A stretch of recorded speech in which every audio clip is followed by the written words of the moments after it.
Hey, what's up, everybody? True Boxing here. Thank you for coming back to get hit with the truth. So today we're doing the what's next on former unified junior welterweight champion Jose Ramirez, who fought and lost for the second time of his career against Arnold Barboza Jr. when they collided on the Latino Night DAZN card as part of Riyadh season on November 16th. Now, before we get into that, if you could smash the like button, leave a comment, or subscribe to the channel. I really do appreciate any and all support that I can get as I continue to build my channel here. So, this fight was an interesting one. I thought Barboza won, but Jose Ramirez just couldn't pull the trigger. And it seemed like he could have if he wanted to. I mean, don't get me wrong, I don't want to take too much away from Barboza, but I didn't think he was doing anything special with his movement that was throwing Ramirez off his rhythm. I think Ramirez was just showing him too much respect. I can't really imagine why, because Barboza isn't a big power puncher. Maybe Ramirez was expecting more of like a firefight.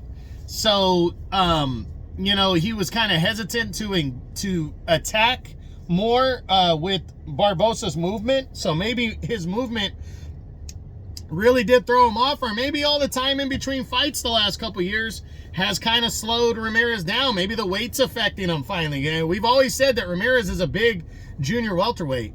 So it was interesting, this fight and what happened, because I just thought we were going to get more. Win or lose, I predicted Ramirez to win a tight decision, but I did feel Barboza could pull it off. It was somewhat close. I think two judges had Barboza winning 6-4, and one had him winning 7-3. That's a close 10-round fight right there. But for Ramirez, just a kind of a lack of effort in there to try to go out and really win this fight. And I thought that that really killed him in there, and that's the key to why he lost. I felt like he could have done more, and it wasn't necessarily what Barboza was doing or not doing that was hurting Ramirez. So, now the big question is what's next for him following this loss. And it's hard to say. Let's look at the champions first and see if there's anything there.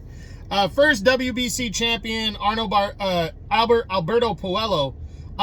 No chance at this one. Puello's got to fight Sandor Martin next. He's also with a different promotion. Ramirez is coming off a loss. There wouldn't be a point for Puello to fight Ramirez. Jose Valenzuela, the WBA champion. Ramirez is not ranked in the WBA, and he wouldn't get a chance at a guy in another promotion either. If Valenzuela doesn't fight Isaac Cruz in an immediate rematch, he's probably going to make a mandatory, or the rumor is he's fighting Gary Antoine Russell, likely on the Tank Davis undercard next in March. So, Ramirez is doesn't have a chance at getting that fight. Then you got IBF champion Liam Paro. He's making a mandatory defense against Richardson Hitchens in early December. If he's victorious, would he fight Jose Ramirez? Not likely. He's got guys that are with Matchroom and DAZN who are coming off victories like Jack Catterall that he can fight. I even think he would pick Arnold Barboza Jr. over fighting Ramirez because he's coming off a win. Now, if Paro were to lose, would these two guys be willing to fight? Probably not even then, because it's a cross-promotional fight. Paro's got a crafty southpaw style, and I don't think it's a fight Ramirez would be interested in, so I don't see it. Then the WBO title with Teofimo Lopez. If these guys were going to fight, they would have fought already. I highly doubt Teofimo Lopez is going to fight Jose Ramirez. He could have fought him when he was winning. Now that he's coming off a loss to Barboza, I don't see Lopez fighting him and Ramirez getting a chance at the WBO belt. So I'm just not seeing it. So that's where I land on the champions. I don't think he has a chance at fighting for a world title. Now, anybody that's not a champ, is there any possibilities like in the WBC? Maybe a rematch with Josh Taylor, since they're both coming off of losses. Maybe Taylor would be like, hey, I'm down to fight Ramirez and give him a chance. I think Ramirez might jump on that because he lost to Taylor, and Taylor's also coming off a loss. He might jump on that, but who knows? Other guys, you know, maybe a Dalton Smith. Dalton Smith's a Matchroom guy, I believe, but he's undefeated and he's on the rise. And maybe Ramirez is now gatekeeper mode and would potentially fight him.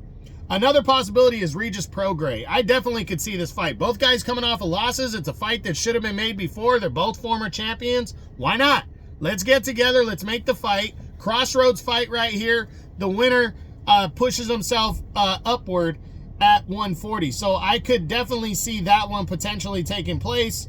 Outside of that, I mean, maybe a Subriel Matias fight if Ramirez is ready for a war and a power guy, but I think he avoids a guy like Ramirez coming off of a loss. Although it wouldn't completely shock me either. And, you know, outside of that, I don't see a lot of matchups that he might take. I mean, George Kambosos Jr., Matchroom working with the Zone. I mean, Matchroom working with Golden Boy, maybe they can get this one done, but I'm not sure. So, also, I want to explore the possibility of him moving to 147. I really think at this point, Jose Ramirez could say fuck it and move up to 147 and make his last hurrah, you know, his third run up there. He's with Golden Boy. I mean, there's not really, the champions are with Matchroom and Top Rank, and also with the PBC up there.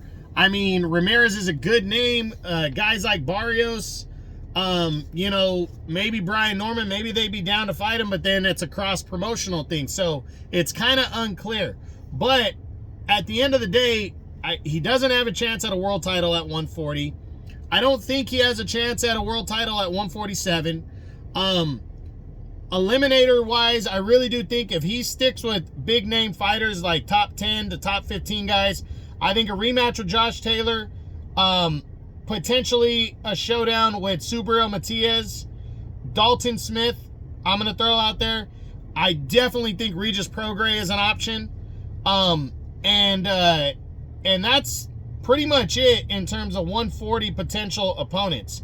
But I do believe he could make a splash and start his year over at 147. Even though 140 is deeper, makes more sense in terms of the bigger fights, 147 is a clean slate. He starts over. He makes his last stand there. Maybe he carries some power up because he's not draining himself with the weight anymore.